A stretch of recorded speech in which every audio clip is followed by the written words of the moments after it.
बिस्मिल्लाहिर्रहमानिर्रहीम। अस्सलामुअलैकुम dear students. Professor Mohammad इसहाक बेटे आपसे मुखातब है। आज फ़र्स्ट ईयर के स्टूडेंट एफएससी आईसीएस पार्ट 1 के जो हमारे बच्चे हैं उनकी एक्सरसाइज 9.2 से रिलेटेड जो एनुअल पेपर में मल्टीपल चॉइस क्वेश्चंस में या डेफिनेशंस के तौर पर अज़ीज़ बच्चों एनुअल पेपर में डेफिनेशंस आ सकती हैं, इस वीडियो में आज हम डिस्कस करेंगे। तो सबसे पहले बेटे जर्नल एंगल्स और कोटर्मिनल एंगल्स में क्या फ़र्क होता है, तो आइए जल्दी से पहले जनरल एंगल डिस्कस करते हैं। तो कोई भी एंगल बेटे, आपका एंगल जो है थीटा है वो 0 से रेडियन से लेकर 2 पाई रेडियन तक उसकी कोई भी वैल्यू हो, तो उसमें अगर आप 2k पाई ऐड कर दें तो आपके एंगल थीटा का वो जर्नल एंगल बन जाएगा। और अगर आपका एंगल थीटा जो है वो डिग्री में है तो आप उसमें 360 डिग्री के ऐड कर दें तो आपका एंगल जर्नल एंगल में चेंज हो जाएगा। अज़ीज़ बच्चों, इसमें जो k है वो सेट ऑफ इंटीजर्स को बिलोंग करता है, यानी कोई भी नेगेटिव या पॉजिटिव इंटीजर हो सकता है। और थीटा जैसे मैं पहले अर्ज़ कर चुका हूँ कि ये 0 रेडियन से लेकर 2 पाई रेडियन तक या 0 डिग्री से लेकर 360 डिग्री तक इसकी कोई भी वैल्यू हो सकती है। तो अगर आपने बाकायदा पेपर में डेफिनेशन आए तो लिखना हो तो आप इस तरह से लिखेंगे, the angle theta plus 2k pi or theta plus 360 degree के where k belongs to z and theta belongs to 0 to 2 pi, इसको मैंने ये क्लोज इंटरवल में भी आप लिख सकते हैं, इज़ कॉल्ड जर्नल एंगल। तो इस तरह से बेटे लिखेंगे आप। उसके बाद ये जो कोटर्मिनल एंगल्स हैं अज़ीज़ बच्चों, ये थोड़ी देर में हम डिस्कस करेंगे, क्योंकि इनको मुकम्मल तौर पर सीखने के लिए हमें पहले ज़रूरत है कि एंगल इन स्टैंडर्ड पोजीशन क्या होता है। तो ये भी अक्सर आपको एनुअल पेपर में डेफिनेशन पूछी गई है, एंगल इन स्टैंडर्ड पोजीशन। तो पहले इस पे बात कर लेते हैं कि हमारा एंगल स्टैंडर्ड पोजीशन में कब होता है, स्टैंडर्ड फॉर्म में कब होता है। तो ये मैंने डायग्राम्स भी आपको दिखाई हुई हैं। ये डायग्राम फिग नंबर 1 है, ये फिग नंबर 2 है। तो इन पे भी हम बात करते हैं। इसको समझने के लिए पहले हम इसकी वर्डिंग जो बाकायदा डेफिनेशन है जो आपने पेपर में लिखनी है, पहले हम वो देख लेते हैं। An angle is said to be in standard position if its vertex. यहाँ आपके जहन में आ सकता है कि ये वर्टेक्स एंगल का क्या होता है। तो अजीज़ बच्चों, ये डायग्राम से देखें कि आपका जो इनिशियल आर्म होता है और आपका जो टर्मिनल आर्म होता है, इनिशियल आर्म आपका देखें OP है, यानी जहाँ से एंगल शुरू हुआ है, और जहाँ एंगल फिनिश हो रहा है उसको टर्मिनल आर्म कहते हैं, वो OQ है। तो इनिशियल आर्म और टर्मिनल आर्म जहाँ इंटरसेक्ट करते हैं अजीज़ बच्चों, उस पॉइंट को वर्टेक्स कहते हैं। वो आपका कहाँ होना चाहिए? ऑरिजिन पर होना चाहिए। यानी आपके एंगल का जो वर्टेक्स है वो अगर ऑरिजिन पर है, किसके ऑरिजिन पर होना चाहिए? आपकी जो प्लेन है, आपकी XY प्लेन है, आपका जो है रेक्टेंगुलर कोऑर्डिनेट सिस्टम आप उसको कह सकते हैं, आप उसको कार्टेशियन प्लेन कह सकते हैं, XY प्लेन कह सकते हैं। तो अज़ीज़ बच्चों, आपकी जो प्लेन है उसका जो ऑरिजिन है, अगर आपके एंगल का वर्टेक्स उस पर है, और दूसरी बात कि आपके एंगल का जो आगाज़ हो रहा है, यानी इनिशियल साइड जो आपके एंगल की है, वो बड़ा ज़रूरी है ये पॉइंट कि वो पॉजिटिव एक्स एक्सिस के अलांग होनी चाहिए। यानी आपकी देखें डायग्राम में देखें कि आपके एंगल थीटा की जो इनिशियल साइड है वो पॉजिटिव एक्स एक्सिस के अलांग है, OP। और इधर सेकंड डायग्राम में देखें, इसमें भी आपकी जो इनिशियल साइड है वो पॉजिटिव एक्स एक्सिस के अलांग है, यानी OP। तो आपका जो टर्मिनल आर्म है वो OQ है, और दोनों का जो इंटरसेक्टिंग पॉइंट है इनिशियल आर्म और टर्मिनल आर्म का, वो अजीज़ बच्चों वर्टेक्स कहलाता है। वो किधर है? ऑरिजिन पर है।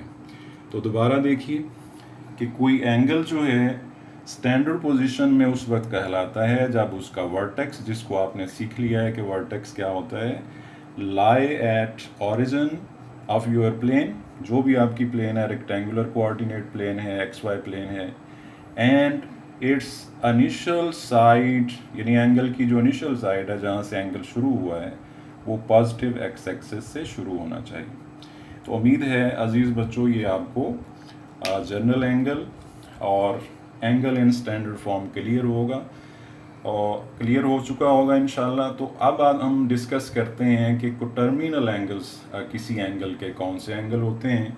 तो अगर मैं यहाँ टर्मिनल एंगल्स को बताना चाहूँ कि आपकी बुक ने, टेक्स्ट बुक ने जनरल एंगल के सामने with in bracket terminal angles क्यों लिखा हुआ है, तो उसकी वजह अजीज़ बच्चों ये है कि आप अपना एंगल अगर थीटा देखें तो उसमें जब आप 2k पाई ऐड करते हैं तो अजीज़ बच्चों थीटा की इनिशियल साइड और टर्मिनल साइड जो होगी वही थीटा प्लस 2k पाई की इनिशियल साइड और टर्मिनल साइड होगी।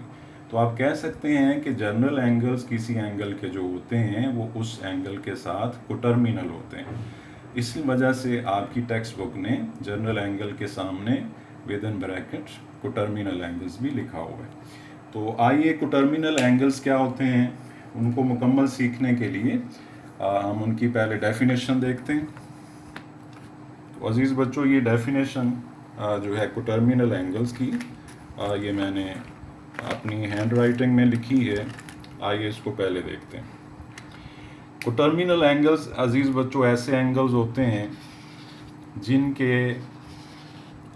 जिनमें initial arm the angles with same initial and terminal sides, यानी ऐसे एंगल्स जिनकी इनिशियल साइड और टर्मिनल साइड सेम होती है, यानी एक ही जगह से वो शुरू हो रहे होते हैं और एक ही जगह पर वो फिनिश हो रहे होते हैं। अगर हम एग्जांपल लेना चाहें तो थीटा प्लस माइनस 2 पाई, थीटा प्लस माइनस 4 पाई।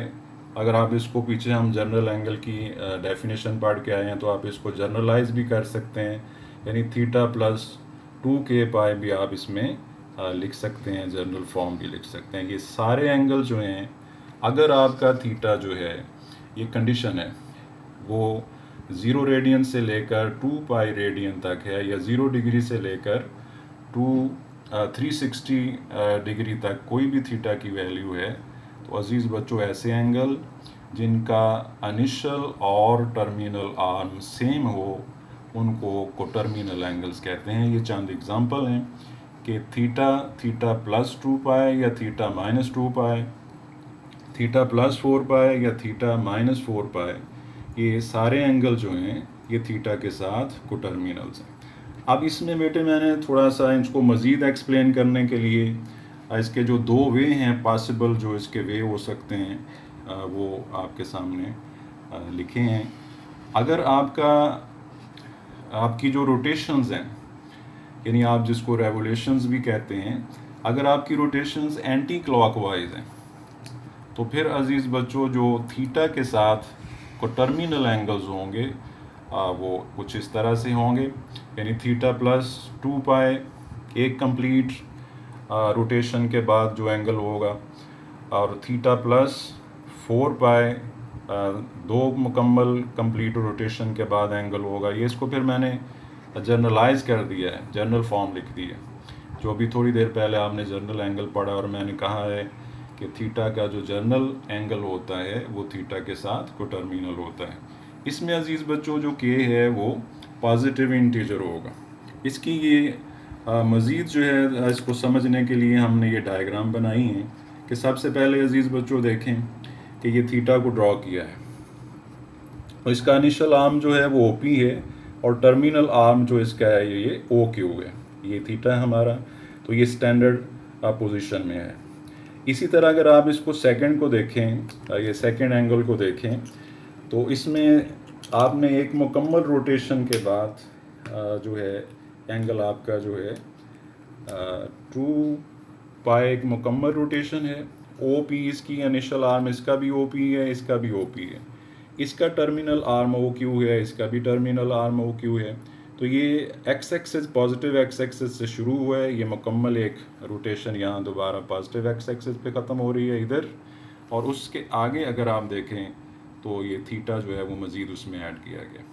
तो थीटा प्लस 2 पाई जब वो भी ओ क्यू पे टर्मिनेट हो रहा है, और अजीज़ बच्चों थीटा भी आपका ओ क्यू पे हो रहा है, दोनों शुरू भी ओ पी से हो रहे हैं, लिहाजा इनके इनिशियल और टर्मिनल आर्म सेम है, तो इनको कोटर्मिनल एंगल कह सकते हैं। ये वन रोटेशन के बाद है अजीज़ बच्चों, ये आफ्टर 2 रोटेशंस है। ये पहली रोटेशन हमारी यहाँ फिनिश हो रही है, सेकंड रोटेशन हमारी फिर यहाँ फिनिश हो रही है, और आगे ये एंगल जो है ये थीटा उसमें ऐड किया गया है। तो इनिशियल आर्म अजीज़ बच्चों इसका भी ओ पी है और टर्मिनल आर्म ओ क्यू है। तो हम कह सकते हैं कि थीटा प्लस 2 पाई, थीटा प्लस 4 पाई एंगल्स हैं जो टर्मिनल विद थीटा हैं।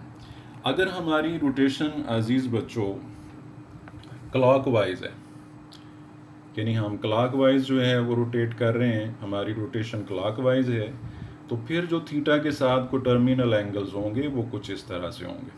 आफ्टर वन रोटेशन थीटा -2 पाई आप लिख सकते हैं, या आप -2 पाई पहले लिख लें प्लस थीटा लिख लें। तो इसको ज़रा समझें कि ये मुकम्मल क्लॉकवाइज दो जो हैं वो रोटेशंस नहीं हैं, यानी 2 रोटेशन से कम है। अगर आपका थीटा ये है, इनिशियल आर्म उसका ओ पी है, टर्मिनल आर्म ओ क्यू है, तो ये तो स्टैंडर्ड पोजीशन में है। तो ये स्टैंडर्ड पोजीशन में नहीं है। ये ज़रा चेक कीजिए कि थीटा -2 पाई एक्चुअली क्या है कि क्लॉकवाइज 2 रोटेशंस मुकम्मल नहीं है, उनमें से कितना कम है, थीटा कम है, यानी -2 पाई प्लस थीटा है। तो जब आप थीटा ये देखें ना, ये यहाँ आते आप यहाँ पहुँचते, तो फिर ये मुकम्मल एक रोटेशन क्लॉकवाइज जो है वो होनी थी, तो आप यहाँ रुक गए। तो इस एंगल में भी इनिशियल आर्म ओ पी है और टर्मिनल आर्म ओ क्यू है, तो हम कह सकते हैं कि -2 पाई प्लस थीटा जो है वो कोटर्मिनल एंगल विद थीटा है। Similarly in this diagram, in this fig, ये मुकम्मल जो है क्लॉकवाइज 2 रोटेशन नहीं है, 2 रोटेशन से कितना कम है, यानी इसको आप लिख सकते हैं -4 पाई प्लस थीटा लिख सकते हैं, यानी थीटा की जितनी वैल्यू है उतना कम है। अगर आप यहाँ तक पहुँचते तो मुकम्मल 2 रोटेशन होती। तो -4 पाई प्लस थीटा से मतलब ये है कि आप 2 रोटेशन से थीटा जो है वो पीछे हैं, क्लॉकवाइज 2 रोटेशन से। तो उम्मीद है अजीज़ बच्चों आप ये देख चुके होंगे, डायग्राम से सीख चुके होंगे, समझ चुके होंगे कि कोटर्मिनल एंगल्स और जनरल एंगल्स में क्या फ़र्क है। कोटर्मिनल एंगल्स ऐसे एंगल्स होते हैं जो किसी एंगल के साथ इनिशियल और टर्मिनल आर्म सेम रखते हैं, तो हम कहते हैं कि ये एंगल्स इस एंगल के कोटर्मिनल एंगल्स हैं। लेकिन किसी एंगल का जो जनरल एंगल होता है वो अजीज़ बच्चों लाजमी उस एंगल के साथ कोटर्मिनल होता है। तो इसलिए दोबारा आप इसकी जो है वो जनरल फॉर्म देखें। जनरल फॉर्म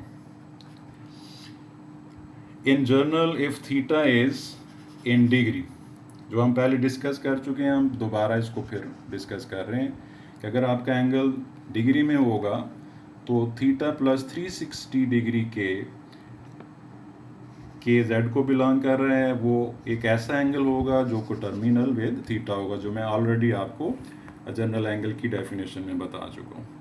और अगर अजीज़ बच्चों आपका एंगल थीटा जो है वो रेडियन में होगा तो फिर थीटा प्लस 2k पाई ये एक ऐसा एंगल होगा जो कि जनरल एंगल है थीटा का, और ये कोटर्मिनल विद थीटा होगा। इसके बाद बेटे हम सीखेंगे कि ट्रिग्नोमेट्रिक फंक्शन जो हैं, ट्रिग्नोमेट्रिक फंक्शन जो हैं वो एक्यूट एंगल जो राइट एंगल के अंदर होता है उसके लिए उनकी वैल्यूज़ क्या होती हैं। तो आइए जल्दी से इनको देखते हैं कि या उससे पहले हम क्वाड्रेंटल एंगल जो काफ़ी दफ़ा आपको जो है शॉर्ट क्वेश्चन के अंदर पूछा गया है, पहले क्वाड्रेंटल एंगल की डेफिनेशन जो है वो डिस्कस कर लेते हैं। अजीज़ बच्चों क्वाड्रेंटल एंगल जो होते हैं वो ऐसे एंगल होते हैं जो टर्मिनेट हो रहे होते हैं एक्स एक्सिस पर या वाई एक्सिस पर। तो बाकायदा अगर पेपर में आपने लिखना हो तो कैसे लिखेंगे, इस तरह से आप लिखेंगे। If the terminal side of an angle falls on mean कि वो एंगल जो है वो फिनिश हो रहा हो एक्स एक्सिस के ऊपर या वाई एक्सिस के ऊपर, तो अजीज़ बच्चों ऐसे एंगल को जिसका टर्मिनल आर्म जो है वो एक्स एक्सिस पर हो या वाई एक्सिस पर हो, उसको हम क्वाड्रेंटल एंगल बोलते हैं। अगर हम इनको न्यूमेरिकल फॉर्म में देखना चाहें तो इसमें आप 0 डिग्री का इजाफा भी कर सकते हैं। मैंने इसलिए 0 डिग्री नहीं लिखा क्योंकि 360 डिग्री और 0 डिग्री दोनों ही एक्स एक्सिस पे टर्मिनेट हो रहे होते हैं, तो उनका इनिशियल आर्म और टर्मिनल आर्म एक ही होता है। चूँकि ये टर्मिनल एंगल होते हैं तो मैंने इनमें से एक ही लिखा है, 360 लिखा है, 0 डिग्री नहीं लिखा। तो 90 डिग्री पॉजिटिव वाई एक्सिस पे फिनिश होता है, 180 डिग्री नेगेटिव एक्स एक्सिस पे फिनिश होता है, 270 डिग्री नेगेटिव वाई पे ख़त्म होता है, 360 डिग्री अजीज़ बच्चों पॉजिटिव एक्स एक्सिस पे ख़त्म होता है।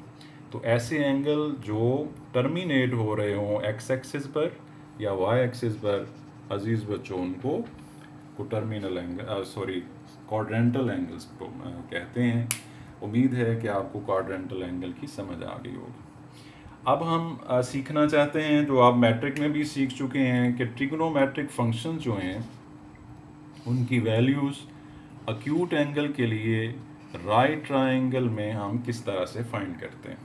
तो ये 9.2 एक्सरसाइज में हम ये चीज़ें यूज़ करेंगे। इसलिए बेटे हम 9.2 एक्सरसाइज में जाने से पहले इनको डिस्कस करना चाहते हैं। ये ऑलरेडी आप मैट्रिक में पढ़ चुके हैं, आपको इन चीज़ों का पता है, लेकिन फिर भी हम जल्दी जल्दी एक व्यू ले लेते हैं। तो ये राइट ट्रायंगल अजीज़ बच्चों मैंने बनाई है। ये एक्यूट एंगल थीटा आपको नज़र आ रहा है, ये राइट एंगल सी वर्टेक्स के ऊपर आपको नज़र आ रहा है। कैपिटल ए के सामने वाली जो साइड है उसको आप स्मॉल ए से डिनोट करेंगे लेंथ को। कैपिटल बी वर्टेक्स जो बी है उसके सामने वाली साइड को आप स्मॉल बी से, और कैपिटल सी के सामने वाली साइड को आप स्मॉल सी से, यानी उनकी लेंथ जो है वो आप डिनोट कर रहे हैं। तो ये बेटे आप पहले से जानते हैं कि आपके एंगल के साथ जो साइड रिलेट कर रही होती है, रिलेटेड टू थीटा जो साइड है, उसके दो नेम होते हैं। आपकी बुक ने उसको एडजेसेंट साइड कहा है, आप उसको बेस भी कह सकते हैं, और अपोजिट साइड जो आपके एक्यूट एंगल के होती है उसको आपकी बुक ने अपोजिट साइड कहा है, आप उसको परपेंडिकुलर भी कह सकते हैं। और राइट एंगल के सामने वाली साइड अजीज़ बच्चों जो होती है, जिसको आप 90 डिग्री का एंगल कहते हैं, उसको हाइपोटेन्यूज आप कहते हैं। तो अजीज़ बच्चों ये राइट ट्रायंगल की मदद से हम चेक करेंगे कि हमारे जो ट्रिग्नोमेट्रिक फंक्शंस हैं उनकी वैल्यू हम किस तरह से ले सकते हैं। तो डायग्राम से आपको नज़र आ रहा है कि एंगल जो वर्टेक्स ए पर है वो थीटा है, और एंगल जो वर्टेक्स सी पर है वो 90 डिग्री है। तो इसलिए जल्दी से आप इनकी वैल्यूज़ थीटा के लिए बेटे ट्रिग्नोमेट्रिक फंक्शन की ज़रा देख लेंगे, पहले से ही आपको आती हैं। आपने एक सेंटेंस भी याद किया हुआ है, some people have curly brown hair through proper brushes. ये आपने याद किया हुआ है मैट्रिक में, अगर वही आप जहन में रख लें तो ये बीच वाली चीज़ें जो आपको याद करने की ज़रूरत नहीं है। अगर आप बुक को फॉलो कर रहे हैं और यहाँ डायग्राम को देख रहे हैं तो अक्यूट एंगल का जो साइन होता है वो अपोजिट साइड ओवर हाइपोटेन्यूज होता है, जिसको अगर आप देखें तो ए ओवर सी वैल्यू बनती है। इसी तरह जो कॉज है वो एडजेसेंट साइड ओवर हाइपोटेन्यूज होता है, अगर आप डायग्राम से देखें तो वो बी ओवर सी बन रहा है। इसी तरह बेटे जो टेन है वो opposite side over adjacent side होता है, जिसको आपने मैट्रिक में पढ़ा हुआ है परपेंडिकुलर ओवर बेस। तो मेरा मशवरा अजीज़ बच्चों यही है कि आप इसको इस तरह से जहन में रखें, some people have curly brown hair through proper brushes. ये इस तरह से, ये आपके कैलकुलेटर पर ये 3 फंक्शन होते हैं, इनको बेटे याद कर लें और आगे तरतीब से इनके रेसिप्रोकल हैं।